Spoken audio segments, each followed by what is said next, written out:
Hello বন্ধুরা, আজকে পৌষ পার্বণ উপলক্ষে পূর্বপুরুষদের ও ঠাকুরদের ভাত দেওয়া হয়। আমাদের এমনি থালাতেই দেওয়া হয়, পাথরের থালা বা ঠাকুরের বাসনে না।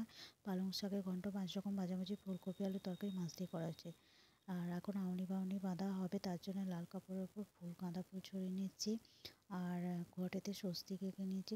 আম পাতা আনতে ভুলে গেছে, তাই রাতে পাওয়া যায়নি, ওই জন্য আমার পিতলের আম পাতাটা দিতে হচ্ছে। আর তার সাথে সুপুরি, এতে সিঁদুরের টিপ লাগিয়ে নিয়েছি। আম পাতাটা পেলে খুব ভালো হতো, আসলে এত কাজে ব্যস্ত থাকে তো মনেই ছিল না, ওই জন্য।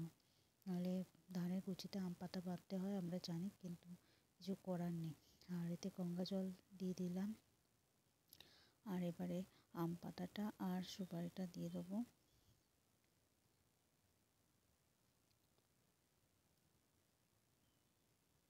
এরপরে হচ্ছে মালাটা পরিয়ে নিচ্ছি ঘটে। এরপরে বাউনি যেটা পরাতে হয় সেটা পরাবো, সেটা আমি আগেই বেঁধে নিয়েছি। দেখো, বেঁধে পরিয়ে দিলাম। এরপরে হচ্ছে সর্ষে ফুল আর মূলো ফুলটা দিয়ে দেবো ঘটেতে। আর ওদিকে হচ্ছে ঠাকুরকে সিঁদুর কৌটো, চিরুনি, আয়না দেওয়া হয়, কিন্তু কেন দেওয়া হয় সেটা জানি না, ছোটো থেকেই দেখে আসছি, তাই আমি এটা করলাম। কেন দেওয়া হয় বন্ধুরা তোমরা জানলে আমাকে একটু জানিও। আর এদিকে হচ্ছে চালকুড়ি আর খেজুর গুড়ে পাটালি আর নারকেল দেওয়া হয়। আর এখানে ধানের কুচিটা, মূলো ফুল, সর্ষে ফুল দিয়ে বেঁধেছি। আমের পাতাটা পাইনি, যার জন্য মনটা আমার খুব খারাপ।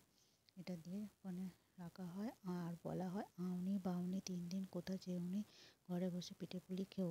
আউনি বাউনি 3 দিন কোথা যেওনি, ঘরে বসে পিঠে পুলি খেও।